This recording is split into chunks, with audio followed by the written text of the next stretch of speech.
ஸ்ரீ சக்கரம் பக்தி மெய்யன்பர்கள் அன்பர்களுக்கு பணிவான வணக்கங்கள். ஜோதிட சரவணாமிர்தம். இன்றைக்கு நாம் சிந்திக்க இருப்பது பட்டினத்து சுவாமிகள் பட்டினத்தாரை பற்றி சற்று சிந்திப்போம். கைலாயத்தில் குபேர பெருமான் வீற்றிருக்கிறார். அங்கு சற்று தொலைவில் சிவபெருமான் இருக்கிறார். இவரே விரைந்து ஓடி சிவபெருமானிடம், சாமி சாமி வாருங்கள், சிதம்பரம் சென்று நடராஜா தரிசனம் பார்ப்போம், பூலோகம் சென்று நாளாகிவிட்டது, வாருங்கள். அடட வாங்க வாங்க போகலாம், வாங்க, நீங்கள் சொன்னால் என்ன இருக்குது அப்படின்னு சிவபெருமானும் குபேர பெருமானும் சிதம்பரம் வருகிறார்கள். பூலோகத்தில் பல நிகழ்ச்சிகள், பல காட்சிகளை கண்டு மன மகிழ்ச்சியோடு அலைகிறார்கள். பக்கத்திலே கடலை சார்ந்த ஒரு துறைமுக பட்டினம் காவிரி பூம்பட்டினம், அங்கு செல்கிறார்கள். அந்த காவிரி பூம்பட்டினத்திற்கு செல்லும் பொழுது அதனுடைய நகர்ப்புறத்தை ஒட்டின தென்னஞ்சோலைகள், மாஞ்சோலைகள் மற்றும் இயற்கை இயல்களை கண்டு இவர் குபேரர் மனம் லயித்து விடுகிறார். ஆஹா, எத்தனை அழகு, என்ன வளமையான ஒரு கிராமம், என்ன ஒரு அழகான ஒரு ஆலய தரிசனங்கள் மற்றும் எல்லாம் கண்டு வியந்து ரசிக்கிறார்கள். இதனை கண்ணுற்ற கைலாயநாதர் சிவபெருமான், பொன்தழல் மேனியன் சிவபெருமான், குபேரா சாமி, நீ இங்கே லயித்து விட்டாய், இங்கே இருந்து லௌகிகங்களை அனுபவித்து விட்டு வா. சாமி அப்படிலாம் ஒன்றும் இல்லை, இல்லை இல்லை, இருந்து பார்த்துட்டு வா, அதில் போய் என்ன இருக்கு சாமி. சிவபெருமானே ஆணையிட்டு விட்டார். அவரை எதிர்த்தோ மறுத்தோ புறம் தள்ளியோ யாரால் பேச முடியும்? சரி சாமி, சரி சாமி. சாமியை நீ அப்படியே விட்டுறாதீங்க, தடுத்தாட்கொள்ளுங்கள், கண்டிப்பாக உட்புகுந்து தடுத்தாட்கொண்டு எடுத்துக்கொள்வேன், கவலைப்படாதே குபேரா. சரி. சிவநேச செட்டியார் ஞானக்கலை என்கின்ற தம்பதியருக்கு காவிரி பூம்பட்டினத்தில் பெரிய தனவந்தர். அவர் சுற்றுப்புறம் இருக்கின்ற அத்தனை அரசர்கள், சிற்றரசர்கள் இவரிடம் பொருள் வேண்டி பணம் பெற்று செல்வார்கள், ஐஸ்வர்யங்களை பெற்று செல்வார்கள். இவருடைய தொழில் என்னவென்று பார்த்தால், கடல் கடந்து அடைக்கலம் சென்று, கடல் கடந்து சென்று மரக்கலங்களில் சென்று வாணிபம் செய்வது, தலைமுறையாக வாணிபம் செய்வது. சிவபெருமானே குபேரனை ஒரு பூலோகத்துக்கு அனுப்புகிறார் என்றால் வறிய நிலையில் உள்ள குடும்பத்திற்கு அனுப்புவார்? இல்லை இல்லை இல்லை. நல்ல ஒரு பெரிய அளவில் இருக்கின்ற ஒரு ஐஸ்வர்யம் மிக்க ஒரு குடும்பத்தில் இவரை குழந்தையாக பிறக்கிறார். ஆக அந்த குழந்தை நாளொரு மேனி பொழுதுமாக வளர்ந்து வந்து கொண்டிருக்கின்ற நேரத்தில் 5 வயது இருக்கும் பொழுது தந்தையார் காலமானார்கள், இயற்கை எழுதினார்கள். அப்படி இருந்தும் இவர் மனம் தளராமல் அந்த தாய் மகனை சிறப்பாக வளர்த்தார்கள். உரிய பருவம் வரும்போது அவருக்கும் ஒரு குபேரனாக பிறந்த அந்த சாமிகளுக்கும் இளைய திருமணத்தை தக்க தருணம் வரும்போது, திருமண பருவம் வரும்போது ஒரு திருமணம் ஏற்பாடானது. அந்த திருமணத்தின் போது பல வறியவர்கள், ஏழைகளுக்கு மற்றும் ஊரே உலகமே திருவிழா கோலம் பூண்டு சிறப்பாக செய்து வந்து கொண்டிருந்தார்கள். சிறப்பாக முறையில் திருமணம் நடந்தது. ஆஹா, இப்படியும் ஒரு திருமணமா, தெய்வலோகத்தில் இருக்கின்ற திருமணம் போன்று, இது கடவுளுக்கு ஒப்பான ஒரு திருமணம் போன்று இருக்கின்றதே என்று எல்லோரும் உலக மக்கள் அதிசயித்தார்கள். அந்த வகையில் இந்த குபேரனாக பிறந்தவருக்கு அங்கு சிறப்பான ஒரு திருமணம் நடந்தேறியது. இப்படியே இருக்கின்ற காலத்தில் இவருக்கு குழந்தை இல்லை. பணம் இருந்தது, அருள் இருந்தது, பொருள் இருந்தது, மழலை செல்வம் இல்லை, சந்தான புத்திர பாக்கியம் இல்லை. இது நினைத்து சிவனிடம் அழுது தொழுது, சாமியே எனக்கு குழந்தை இல்லையே. இது சற்று தள்ளி ஒரு 10-15 கிலோமீட்டர் தள்ளி ஒரு ஏழை அந்தனர், அவருக்கு நிறைய பிள்ளைகள், ஆனால் மழலை செல்வங்கள் இருந்ததே தவிர பொருட்செல்வம் இல்லை. ஆகவே அவருடைய கனவில் சிவபெருமான் சென்று, நாளைக்கு இங்கே கோயிலுக்கு வா, அங்கு உனக்கு ஒரு குழந்தையை தருகிறேன், அந்த குழந்தையை நீங்கள் நகரத்தில் இருக்கின்ற செட்டியார் வசம் தந்தால் உங்களுக்கு எடைக்கு எடை பணம் தருவார்கள் என்று கூற, இதே நிலையை அங்கு குபேரனாக பிறந்த அந்த தம்பதிகளுக்கும் இவர் செய்தியை உரைத்தார். சிவபெருமான். பொழுது எப்பொழுது விடியுமோ என்று பார்த்திருக்கின்ற நேரத்தில் இருளை விலக்கி ஆதவன் அங்கே வெளியே வருகிறார். பொழுது புலர்ந்தது. அந்த ஏழை தம்பதிகள் அந்த ஆலயத்திற்கு வருகிறார்கள். அங்கே ஆலய பிரகாரத்தை சுற்றி விட்டு பின்புறம் வரும்போது அந்த நந்தவனத்தில் ஒரு சிறிய மரம். இவர்கள் பார்த்து கொண்டே இருக்கிறார்கள். வா வா என்று அழைப்பது போன்ற ஒரு உறுத்தல். அந்த மரத்தின் அருகில் செல்லும்போது ஒரு சிவலிங்கம் தோன்றியது. இதுவரை அங்கே அந்த சிவலிங்கமே இல்லை. அந்த சிவலிங்கம் தோன்றியது. அந்த சிவலிங்கத்தை பார்த்து கொண்டே இருக்கின்ற பொழுது சின்ன குழந்தையாக மாறியது. சிவலிங்கம் குழந்தையாக மாறியது. அழகாக பார்த்து செய்கிறது. ஓடி சென்று அள்ளி வாரி அணைத்து உச்சி முதல் பாதம் வரை முத்தமழை பொழிந்தார்கள். இறைவன் உரைத்த வண்ணம், சிவபெருமான் கனவில் உரைத்த வண்ணம் குழந்தையை எடுத்துக்கொண்டு நகரத்து செட்டியார் இல்லத்திற்கு செல்கிறார்கள். சாமி வாருங்கள் வாருங்கள் வாருங்கள். அவரும் ஓடோடி வந்து எதிர்கொண்டு அழைக்கிறார். சாமி இரவில், ஆம் இரவில் என் கனவில் சிவன் வந்து செய்தியை கூறினார். வாருங்கள் வாருங்கள். எனக்கும் அந்த செய்தியை கூறினார்கள். வந்தேன். குழந்தையை பாருங்கள். குழந்தையை தந்தார். அவருக்கு அளவில்லாத ஆனந்தம். ஏதோ பூர்வ ஜென்மத்து ஒரு சொந்தம் பந்தம் இவரை ஈர்த்தது போன்ற ஒரு உணர்வு. இருந்தாலும் கைலாயத்தில் குபேரனும் சிவபெருமனும் எப்படி உரையாடினார்களோ அந்த ஒரு உணர்வு மாயை காரணமாக தான் குபேரன் என்று அறியாத அவர் ஏதோ ஒரு ஈர்ப்பு சக்தியாக மகிழ்ந்தார். அந்த தருணத்தில் கூறிய வண்ணம் எடைக்கு எடை தங்கம், பொருள், நாணயம் எல்லாவற்றையும் தந்தார்கள். அதனை பெற்று சென்று அந்த வறிய தம்பதிகள் விடை பெற்று சென்றார்கள். இப்படியாக இருக்கின்ற பொழுது அந்த குழந்தைக்கு பெயர் சூட்டும் விழா மற்றும் இவர் திருமணமே ஆடம்பரமாக நடந்தது அல்லவா, அதனையொட்டி குழந்தை தொட்டிலிடும் விழா, பெயர் சூட்டும் விழா, இப்படியாக பலதும் சிறப்பாக சென்று கொண்டிருக்கின்றது. ஊரே வறியவர்களுக்கு கொடுத்து கொடுத்து சிவந்த கரம் என்று சொல்வார்களே, அப்படி அந்த ஒரே நாளில் அவர் வாரி வழங்கிய காரணத்தினால் வறியவர்கள் இல்லை என்ற சொல்லை இல்லாமல் செய்துவிட்டார் சாமிகள். அப்படி தான தர்மங்கள் எல்லாம் சேர்ந்து சிறப்பாக செய்யப்பட்டது. வந்திருந்த அந்த குழந்தை அதற்கு மருதவாணன் என்று பெயரிடப்பட்டது. அவருக்கும் ஆயக்கலைகள் மற்றும் எல்லா விஷயங்களும், எல்லாம் உலகத்தில் இருக்கின்ற அத்தனை பயிற்சிகளும் முயற்சியின்றி தானாக அவருக்கு வந்து அமைந்தது. அந்த மருதவாணன் சிறப்பாக 16 வயதை அடைந்தார். அந்த 16 வயது அடையும் போது தன் குலத்தொழில் என்ன, மரக்கலத்தில் சென்று வாணிபம் செய்வது தானே. அந்த ஊரில் இருப்பவர் அத்தனை பேரும் வாணிகம் செய்வதற்காக புறப்பட்டு சென்றார்கள். அப்போ நானும் சொல்கிறேன், சென்று வாப்பாங்கண்ணே என்று அவர் அனுப்பி வைத்தார். மரக்கலங்களில் பொன்னும் பொருளும் மூட்டை மூட்டையாக ஏற்றிக்கொண்டு வாணிபம் செய்ய மருதவாணன் சென்றார். சென்ற சமயத்தில் அனைத்து மரக்கலங்களும் சிறப்பான முறையில் வாணிபம் செய்துவிட்டு திரும்பி கொண்டிருக்கின்றன. அது சமயம் மருதவாணன் என்ன செய்தார், தன்னிடம் இருக்கின்ற எடுத்து சென்ற பொன் பொருள் அத்தனையும் தந்துவிட்டு அங்கே அவர் பெற்ற பொருள் நகைப்புக்கு இடமாக, சிரிப்புக்கு இடமாக, ஏளனத்திற்கு இடமாக அமைந்தது. என்னென்றால் வரட்டி, எருமட்டைன்னுவாங்க, இந்த வரட்டியை மூட்டை மூட்டையாக பெற்றார். பதிலுக்கு பொன்னும் பொருளும் அள்ளி தந்தார். உடன் வந்த மற்ற காரி பூம்பட்டணத்து பெருங்குடி வணிகர்கள் எள்ளி நகையாடி சிரித்தார்கள். அது குறித்து இவர் யாதொன்று கவலையும் படவில்லை. மரக்கலங்கள் வந்து கொண்டிருக்கின்றன, அடைமழை. அங்கு இவருக்கு எல்லாரும் அந்த அந்த அந்த எரியூட்டி, இந்த உடல் உஷ்ணத்திற்காக அந்த என்ன சொல்வார்கள், குளிர் காய்வதற்காக நெருப்பு மூட்டினார்கள்.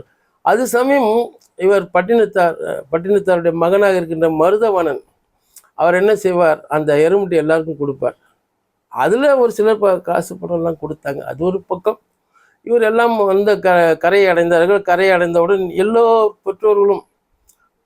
எல்லோருடைய பெற்றோர்களும் வியாபாரத்திற்கு சென்று திரும்பி வந்த தன் மகனை வா வா என்று வாரி அணைத்து உச்சி முந்து வரவேற்றார்கள். என்ன மகனே, எப்படி சென்றாய், என்ன செய்தாய், எவ்வளவு வியாபாரம், என்ன பண்ண, எல்லாம் அந்த மரக்கலத்தில் இறங்கிறதுக்கு முன்னாலே குசலம் விசாரித்தார்கள். இப்படியாக வரும்போது அதே போன்றுதான் மருதவாணன் தந்தையார் வா என்று அழைத்தார். அழைக்கும்போது வீட்டிற்கு செல்வார்கள். பின்னால் பணியாளர்கள் இவர் கொண்டு வந்த அத்தனை வரட்டி போன்ற சாக்குப்பெட்டிகள் எல்லாவற்றையும் அழைத்து வந்து போடும்போது, மருதவனா எப்படி எப்படி வியாபாரம் எப்படி இருந்தது? அப்பா நல்லா நலமாக தான் இருந்தது. என்ன கொள்முதல் செய்தாய்? காட்டு பார்க்கலாம். ஒரு சாக்கு பையை பிரித்து ஒரு வரட்டி எடுத்து கொடுத்தார். இவருக்கு கோபமே வராது, அவருக்கு பயங்கரமான கோபம். என்ன அது இங்கேயே கிடைக்குமே, இதையா நீ கடல் கடந்து சென்று பெற்று வந்தாய், கொள்முதல் செய்தாய்? அப்பா நீங்கள் இருங்கள், நான் வருகிறேன் என்று உள்ளே சென்று விட்டார் மருதவனன். ஒரு ஆத்திரம் பொங்க என்ன பண்ணால் வரட்டியை வீசி வீசி எறிந்தார். வீசி எறிந்த வேகத்தில் அந்த உடைந்த வரட்டியிலிருந்து முத்து பவளம் தங்க நாணயங்கள் மற்றும் எல்லாம் சிதறி ஓடின. நம் மகன் எவ்வளோ பெரிய வேலை செய்திருக்கார், நம் தெரியாமல் அவரை கோச்சிக்கிட்டோமே அப்படின்னு வேக வேகமாக உள்ளே வருவார். உள்ளே வரத்துக்குள்ளே பார்த்தீங்கன்னாக்கா மருதவனன் தாயிடம் சென்று, அம்மா இதை வைத்து கொள்ளுங்கள், ஒரு பெட்டகம், தந்தையார் வந்தவுடன் அதை அவரிடம் கொடுங்கள். மகனே எங்கே போகிறா? இருமா வர்றம்மா, எங்கே தானம்மா இருக்கேன் நான். போவார், போன்னு மறைஞ்சிடுவார். இவர் வேக வேகமாக வந்த உடனே, அம்மா எங்கே அவன் மருதவன் எங்கே? இப்போ தான் வந்தான், இது பக்கத்தில் எங்கேயோ போயிருக்கா, உங்கள்கிட்ட இதை தர சொல்லி ஒன்று கொடுத்துருக்கான் பாருங்க. இவருக்கு ரொம்ப சந்தோஷம். அங்கே எருமிட்ட வரட்டி கொண்டு வந்தே நம்ம இவன் மேலே கோவப்பட்டுமே, இதில் என்ன இருக்குமோ தெரியலையே, ஒன்று ஆசையாக பொண்ணு பொருள் தான் இருக்குமோன்னு சொல்லிட்டு வேகமாக திறந்து பார்க்குறார். சின்னதாக ஒரு ஓலை சுவடி, அதில் ஒரு வாசகம் எழுதியிருக்கும், காதறிந்த ஊசியும் வாராது கடைக்கன் என்ற ஒரு வார்த்தை இருக்கும். இவர் திடுக்கிட்டு போயிடுவார். அப்பொழுதுதான் இவருக்கு சுயநினைவு திரும்பினார் போன்று எல்லாமே மாயையாக மறைந்து விட்டது. காதறிந்த ஊசியும் வாராது கடைக்கன் வழிக்கே என்று எழுதியிருக்கிறது. அந்த ஒரு வாசகம் அவரை முற்றிலும் நிலைக்குள்ளே செய்தது. மருதவனா சுற்றிய திசை எங்கும் என் திசை 16 கோணங்களிலும் சென்று தேடுவார். மருதவனன் எங்குமே இல்லை. அவர்தான் சிவபெருமானாயிற்று. வந்தவரை இவரை தடுத்தாட்கொள்ளத்தானே வந்திருக்கிறார். ஆக காணவில்லை. இவர் ரொம்ப தெளிந்த மனநிலையோடு, இதுதான் உண்மை, கடைசியாக போகும்போது எதுவுமே நம்ம கூட வராது. நின்ற கோலத்திலே மனைவி அழைத்தார், இனி நான் உங்களுக்கு பயன்பட மாட்டேன், என் வழியை நான் பார்த்துக் கொள்கிறேன், உங்கள் வழி நீ பார்த்துக்கொள். உடனே தாயார் கதறி எழுவார்கள், மகனே மகனே, எனக்கு நீ செய்ய வேண்டிய கடன் எவ்வளவோ இருக்கிறது, என்னை இப்படி விட்டு விட்டு சாமியார் கோலத்தில் மாறிவிட்டாயே, துறவரத்தை மேற்கொண்டாயே. உடனே அங்கே இருக்கும் கணக்கு எழுத்தர், ஐயா நீங்கள் இல்லறத்தை செம்மையாக செய்தாலே துறவரத்தை மேற்கொள்ள வேண்டிய அவசியமே இல்லை. இல்லை இல்லை, யார் சொன்னதும் அவர் காதில் கேட்கவில்லை. அப்படியாக அவர் வெளியே வந்து விடுவார். கோவண துணியுடன் வெளியே வந்து நிற்பார். இருக்கின்ற அத்தனையும் இழந்து விட்டு வெளியே வந்திருப்பார். எல்லாம் ஒரே நிமிடத்தில் அந்த டேர்னிங் பாயிண்ட், அந்த ஒரு திருப்பு முனையாக அவர் வாழ்க்கையில் காதறிந்த ஊசியும் வாராது கடைக்கன் அப்படின்ற வார்த்தையை அவர் நெகிழ வைத்தது. இதன் பிறகு அவர் அந்த ஊரையே சுற்றி சுற்றி ஒரு சிலர் யாழமாகவும் கேலியாகவும் பேசுவார்கள். அங்கே ஒரு இடத்துல அவர் ஒரு ஒரு ஒரு மரத்தில் எங்கேயோ ஒரு அடர்ந்த கானகமாக இருந்தாலும் பரவாயில்லை, வெட்ட வெளி பொட்டல் காடு அந்த மாதிரி இடத்துல ஒரே ஒரு மரம், அது கொஞ்சம் தான் நேரம், அந்த இடத்துல ஒரு கோவணத்துடைய படுத்து நிற்கார். அந்த வீதி வழியாக அரசர் அந்த பக்கம் வருகிறார். அரசருக்கு பக்கத்தில் ஒருவர், யார் இவன், அரசர் வருவது கூட தெரியாமல் இப்படி அலங்கோலமாக இருக்கிறான். உடனே பக்கத்தில் ஒருத்தர், சாமி இவர் தான் பட்டினத்தார், அதாவது பெரிய சிவநேசன் செட்டியாருடைய மகன், பெரிய ஆடம்பரமாக வாழ்ந்தார், இவர் இந்த நிலைக்கு வந்து விட்டார். அப்படியா, அவளை அழைத்து வா. போய் கூப்பிட்டாங்க. முடிந்தால் அவர் என்னை பார்க்கட்டும் அப்படின்னா. அப்புறம் பக்கத்தில் அவர் ராஜாவை இறங்கி போயிட்டு, என்ன இப்படி படுத்துன்னு இருக்கீங்களே, நீங்கள் எப்படி ஏற்பட்டவர், ஏன் இப்படி இருக்கீங்க, இந்த சாமியார் ஆண்டில் உங்களுக்கு என்ன அவ்வளோ ஒரு சுகம் சந்தோஷம் என்ன வந்தது, என்ன சுகத்தை கண்டீங்க அப்படின்னு. எல்லாமே சுகம்தான், எல்லாமே சுகம்தான். நான் ராஜா, நீங்கள் ராஜா, நான் ஒரு துறவி. உங்களுக்கு சாதாரண மனிதனாக இருந்தால் எழுந்து நின்று பணிந்து வணங்கி மகிழ்ந்து ஒரு மரியாதை செலுத்தியிருப்பேன். நீங்கள் நின்று கொண்டு இருக்கிறீர்கள், நான் அமர்ந்து கொண்டு பேசுகிறேன். இதை விட என்ன ஒரு கௌரவம் தேவை? பட்டினத்தார் என்று பெயர் பெற்ற அந்த சுவாமிகள் சிவநேசன் ஞானகலை தம்பதியரின் மகனாக பிறந்தவர். குபேரனாக முற்பிறப்பில் இருந்தவர். முற்பிறப்பில் இல்லை, சிவன் அருளோடு வந்தவர். இப்போதைக்கு அவர் பட்டினத்து சுவாமிகள் என்று பெயர் பெற்று விட்டார். எல்லோருக்கும் ஒரு கேவலமாக, என்ன இப்படி இருந்தார் இப்படி ஆயிட்டாரு, என்ன இப்படி இருந்தார் இப்படி ஆயிட்டாரு. குடும்பத்தில் அக்கம் பக்கத்தில் எல்லாருமே ஒரு எகத்தாளம் பேசும்போது அந்த நேரம் பார்த்து இவருடைய தமக்கையார் அக்கா இவர் அந்த வீதி வழியாக வரும்போது இவர் அந்த சுவாமிகள் அந்த நிலைக்கு வர்றதுக்கு முன்னாடி இருக்கும்போது இவர் அப்பம்லாம் விரும்பி சாப்பிடுவார். தம்பி தம்பி உனக்கு பிடிச்ச அப்பத்தை செய்துன்னு வந்திருக்கிறேன், இதை சாப்பிடு அப்படின்னும் போது இந்த அக்கா என்ன நினைப்பாங்கன்னா, இவன் இப்படி இருந்து குடும்பத்தை மானத்தை வாங்குறேன், இவனை சாவடிச்சிடணும் அப்படின்னு நினைப்பில் அதில் நஞ்சு கலந்த ஒரு அப்பமும் கொடுப்பாங்க. இவர் சாமிகள் அதை வாங்கி அப்படி கையில் பார்க்கும்போது அதில் ஒரு நஞ்சுன்றது தனியாக ஒரு ஞானக்கண்ணுக்கு ஒரு தெரியும் போது என்ன பண்ணார், அந்த அப்பத்தை தூக்கி வீசி எறிவார் அந்த ஓட்டு வீட்டு மேலே. அப்போது அது வீடு தீப்பிடிச்சி எறியும். தம்பி தம்பி என்னை மன்னிச்சிடு அப்படின்னு தன்வினை தன்னை சிட்டால் ஓட்டப்பம் வீட்டை சொல்லணும்னு சொல்லிட்டு இவர் போயிட்டே இருந்தார். எனக்காக இந்த வீதியை நீ எரிச்சு நாசமாக்கிடாது, என்னைக்கு என்ன தண்டனைனா கொடு அப்படின்னு இவர் கிட்ட அந்த அம்மா அக்கா கறி கேட்கும்போது எல்லாம் சிவன் சித்தம் பதில் சொல்லாமல் இவர் போயிடுவார். இப்படி போயிட்டே இருக்கிற ஒரு காலத்தில் ஒரு இன்னும் சொந்த ஊர் தான் இப்படி இருக்கே, நம்ம வேற எங்கன்னா போகலாமேன்னு சொல்லிட்டு ஒரு கொஞ்சம் தூரம் போயிட்டு, ரொம்ப தூரம் கொஞ்சம் போயிட்டு ஒரு இடத்துல என்ன பண்ண ஒரு ஒரு ஒரு ஒரு மயானத்தை தொடர்ந்து ஒரு சின்னதாக ஒரு பாழடைஞ்ச ஒரு விநாயகர் சின்னதாக உள்ளே உட்காந்துருப்பார். அங்கே ஒரு சில திருடர்கள் திருட்டு தொழிலே தன் குலத்தொழிலாக கொண்டிருக்கும் அந்த திருடர்கள் அந்த பக்கம் வருகிறார்கள். அவர்கள் சாமிக்கும் அவருக்கும் ஒரு ஒப்பந்தம், எங்கே போய் திருடினாலும் தான் மாட்டிக்க கூடாது, அதனால் உன்னையே என்னுடைய பங்குதாரராக சேர்த்துக்கிறேன் அப்படின்னு சொல்லிட்டு, சாமி நாங்கள் இன்றைக்கி அரண்மனையில் திருட போகிறோம், நீங்கள் தான் வந்து எங்களை காப்பாற்றி கையை கூப்பிட்டு வரணும். சரி, அதே மாதிரி போகிறாங்க, திருடுறாங்க, பொருளுங்கள்லாம் கொண்டு வந்துடுறாங்க. அந்த வழியாக வரும்போது உள்ள பட்டினத்தார் உட்காந்துருப்பார். இவங்களுக்கு தெரியாது, இருள் தானே.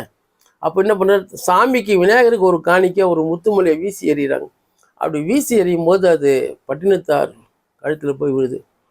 பொழுது புலர்ந்தும் புலராத அந்த காலை பொழுதில் சேவகர்கள் எல்லாம் நாலா பக்கம் தேடிடுறாங்க. அரண்மனையில் கல் ஆயிடுச்சு, திருடியும் போயிட்டாங்களே, எல்லா பக்கம் நாலா பக்கம் தேடி வரும்போது இந்த மயானத்தில் யாரோ 2 பேர் அங்கே வரும்போது அந்த பிள்ளையார் கோயில் இருக்கிற இந்த சேவகர்கள் பார்க்கும்போது சாமிகள் உட்காந்துருப்பார். அவரை கைப்பிடிச்சி வெளியெடுத்து வாங்க, எப்படி உங்கள் இதில் நீ தான் திருடுனியா? இல்லை இல்லை இல்லை. அப்போ அந்த நேரத்துலேயே அவரை சூரியன் உதயத்திற்கு முன்பாகவே அரசவை கூடியது. அங்கு மன்னரிடம் இவரை பட்டினத்தார் எடுத்து போய் நிற்க வைக்கிறாங்க. எப்படி நீ பரதேசியாக இருந்தவன் எங்கள் அரண்மனையில் எவ்வளோ பலத்த கட்டுக்காவலையும் மீறி எப்படி திருடினாய்? மற்ற பொருட்கள் எங்கே? மற்ற ஆடை ஆபரணங்கள் எல்லாம் எங்கே? ஒரு எதுக்கும் பதில் சொல்ல, பொறுமையாக மௌனமாக சிரித்தவனுமே இருக்கிறார். இவ்வளோ கடன் நீ பொறுமையாக இருக்கிய, இவனை கழுமரம் ஏற்றுங்கள். கழுமரம்ன்றது நீளமான ஒரு குச்சி, முனையில் கூர்மையாக இருக்கும். அதில் தூக்கி மேலே உட்கார வச்சுருவாங்க ஒரு ஆளை. அந்த ஆசன வழியாக அந்த அந்த கூர்மையான குச்சி உடலை துளைத்து அதற்குள் துடித்து அவர் அந்த ரத்தம் வழிந்து அந்த குச்சி மெல்ல மெல்ல மேலே ஏறி தலையின் வழியாக கபாலம் வழியாக அந்த குச்சி வெளியேறும். அதுதான் கழுமரம் தண்டனை, கொடுமையான தண்டனை. அந்த கொடுமையான தண்டனை இவருக்கு வழங்கப்பட்டது. உன்னுடைய கடைசி ஆசை என்ன அப்படின்னு இவர் கேட்கும்போது, எனக்கு எந்த ஆசையுமே இல்லை அப்படின்னு இவர் சொல்லும்போது, இவர் அங்கே பார்த்துட்டு ஒரு பாடல் ஒன்று பாடுவார். அந்த பாடல் பாடி முடிக்கிறதுக்கு முன்னாடி அந்த கழுமரம் தீப்பற்றி எரிந்து எல்லோரும் விரைந்து ஓடி அரசனும் சொல்லுவார்கள், அரசே அரசே கழுமரம் தீப்பற்றி. அப்படியா? அப்புறம் அங்கேருந்து ஓடி ஒரு அரசனும் அரசியும் ஓடி வந்தோடனே இவர் பார்க்குற கழுமரம் எரிஞ்சு புகையாக போயின்னு இருக்கும். இவர் புரிஞ்சிக்கிறார். இவர் அந்த மன்னன் பேர் பத்ரகிரியார். அவர் சாமி பட்டினத்தார் சாமி காலில் விழுந்து அழுது தொழுது, சாமி என்னை உங்கள் சீடனாக ஏற்றுக்கொள்ளுங்கள், உங்களுடைய அருமை பெருமை தெரியாமல் தவறெழுத்து விட்டேன். அழுவான், கதறுவான், புரண்டு அழுவான். பட்டினத்தார் கண்ணை மூடி சிந்திக்கிறார். இது சிவன் சித்தம், சிவன் செயல், நான் ஒன்றும் சொல்வதற்கில்லை. இவர் போயிட்டே இருக்கிறார். பின்னாடி பத்ரகிரியார் இவரை போன்றே அவரும் ஒரு கோவண துணியோடு பின்னாடி வருவார். அரசு, நாடு, மக்கள் எல்லோரும் அழுவார்கள், கதறுவார்கள். அப்படி இருந்தும் கூட அவர் என்ன செய்வாருன்னாக்க, திரும்பி பார்க்குறார், இவர் ஒருவர். யார் இவர்? சீடனா இந்த அந்த மன்னரே வந்து பத்திரகிரியாரே வந்து இவருக்கு சீடனா வந்து வருவார். அங்கே எங்கேயோ ஒரு மண் சட்டி ஒன்று இருக்கும், அதை நல்லா சுத்தப்படுத்திட்டு அந்த மண் சட்டியில் உணவு, அம்மா பிச்சாந்தேகி, அம்மா பிச்சாந்தேகி, எல்லா இடத்துலையும் போய் பிச்சை எடுப்பார். மன்னரே பிச்சை எடுத்து வந்து ஒரு பகுதியை பட்டினத்தாருக்கு கொடுப்பார், ஒரு பகுதியை தானும் உண்ணுவார். அதன் பிறகு மிச்சம் இருந்த உணவு என்ன செய்வது? துறவிக்கு 3 கவள உணவு தான்.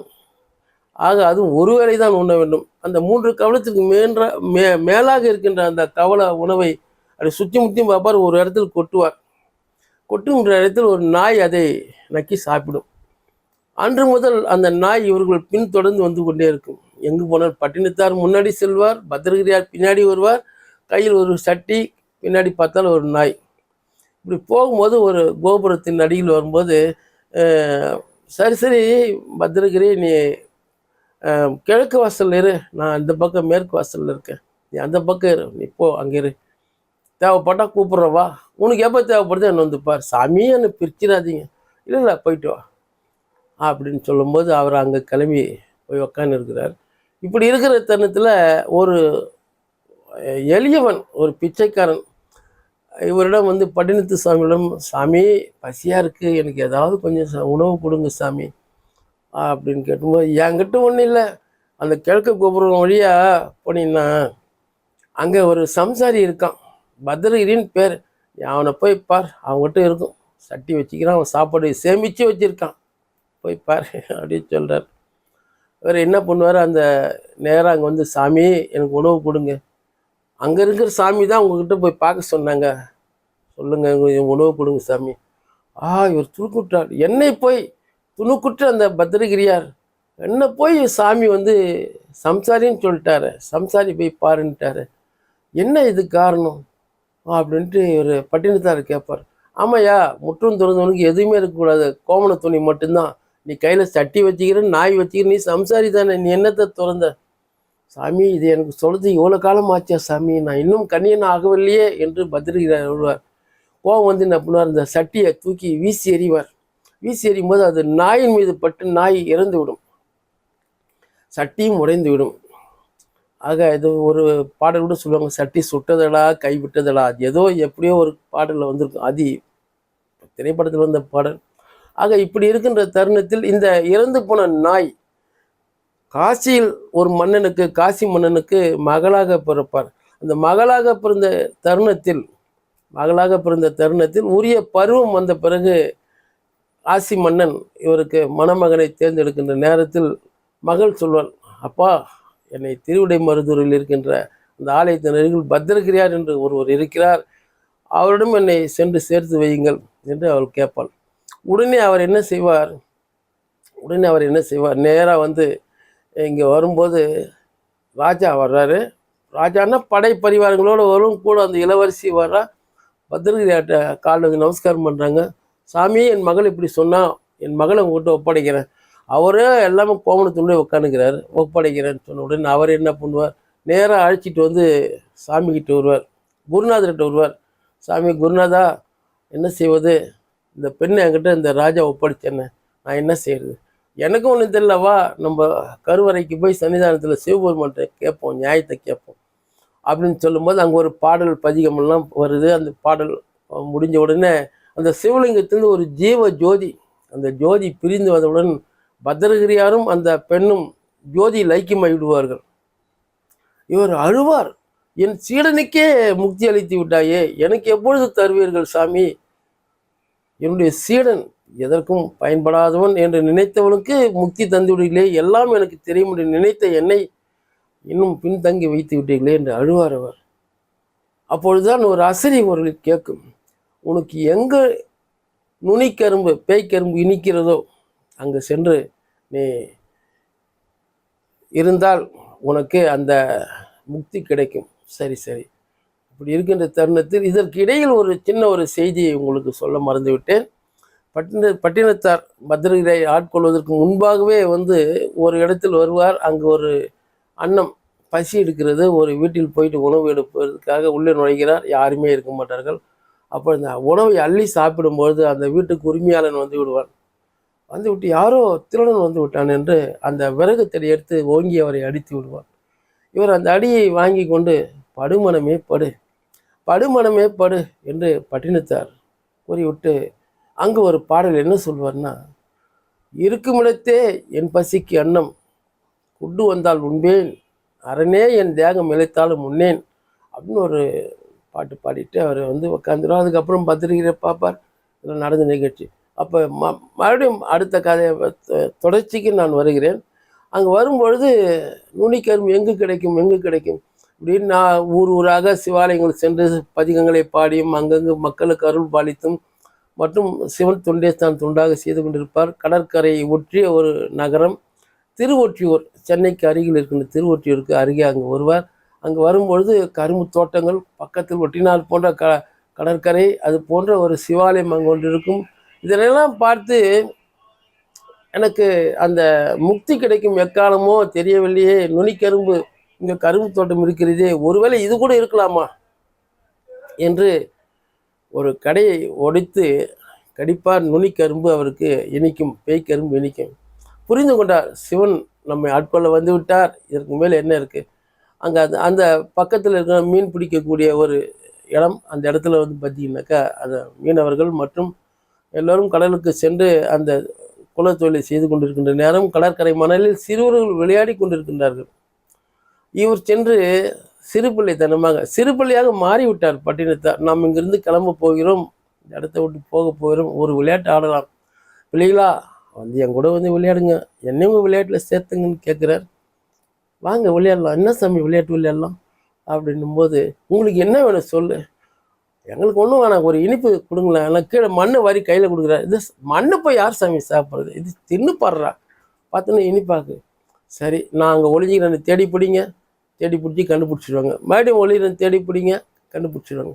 அங்கே அந்த ஒரு ஒரு ஒரு ஒரு வட்ட வடிமான ஒரு பொருள் ஒன்று இருக்குது, அந்த மீனவர்கள் கொண்டு போவாங்க பரிசல். அந்த பரிசலை கொண்டு வாங்க, நான் அதுக்குள்ளே ஒளிஞ்சிக்கிறேன், என்ன நீ கண்டுபிடி பார்க்கலாம். சரி அது உள்ளே போய் ஒளிஞ்சிக்கிறார். பசங்க சுற்றி சுற்றி வந்து விளையாடுறாங்க, பரிசலை சுற்றி தூக்கி பார்த்தா உள்ள சாமி வருவார். மறுபடியும் சுற்றி சுற்றி வருவாங்க, பரிசல் சக்கரை கொடுத்துன்னு இருப்பேன், மண் வாரி கொடுத்துன்னு இருப்பேன். மறுபடியும் பார்த்தாக்கா பரிசல் தூக்கி பார்த்தா உள்ள சாமி இருக்க மாட்டார், வேற ஒரு திசையிலேருந்து வெளியே வருவார். பசங்க ஒரே ஆச்சரியமாக இருக்கும், என்ன இது இங்கே உள்ளே வச்சு மூடினா அவர் அந்த பக்கத்துலேருந்து வராரு அப்படின்னு. அடுத்த முறை கடைசி முறையாக என்ன பண்ணுவார், இந்த முறையை நான் ஒளிஞ்சிக்கிறேன், எனக்கு கண்டுபிடி பார்க்கலாம் அப்படின் போது பரிசலில் போட்டு உள்ள உட்காந்துக்காரு. உட்காந்த உடனே பரிசலை போட்டு மூடி வச்சுருவாங்க. மூடி வச்ச உடனே பசங்க பாட்டு பாடின்னு சுற்றி சுற்றி வந்து பரிசலை தூக்கி பார்த்தா பரிசலுக்கு அடியில் சிவலிங்கம் இருக்கும். சிவலிங்கத்தை பார்த்து எல்லாரும் பயந்து பிள்ளைங்கள்லாம் ஓடி போய் ஊரில் இருக்கிற பெரியவங்களுக்கெல்லாம் சொல்லுவாங்க. ஒரு சாமியார் வந்தார், இந்த மாதிரி நடந்தது எல்லா விஷயத்தையும் சொன்ன உடனே தூக்கி பார்த்தா அங்கே சிவலிங்கம் இருக்குது. இன்னும் கூட ஜீவ சமாதி சாமி அங்கே உயிரோட ஜோதி ராமலி சாமிக்கு பிறகு உயிரோட தன்னை பூத உடலோட இறைவனுடைய சேர்ந்த சாமிகள் பட்டினத்து சாமிகள் தான். ஆக இன்றைக்கும் எல்லோரும் திருவொற்றியூர் சென்று அந்த இடத்தை நீங்கள் சந்தித்து சென்று தரிசனம் செய்தால் உங்கள் குடும்பத்தில் சகல பிணிகளும் எல்லா வகையான இன்பங்களும் உங்களுக்கு வந்து சேரும் என்று கூறி இந்த உரைக்கு உங்கள் அனுமதியோடு ஒரு முற்றுப்புள்ளி வைக்கிறேன். நன்றி. ஸ்ரீ சக்கரம் பக்தி சேனல் மெய்யன்பர்களுக்கு பணிவான வணக்கங்கள். ஜோதிட சரவணாமிர்தம். வணக்கம் வணக்கம் வணக்கம்.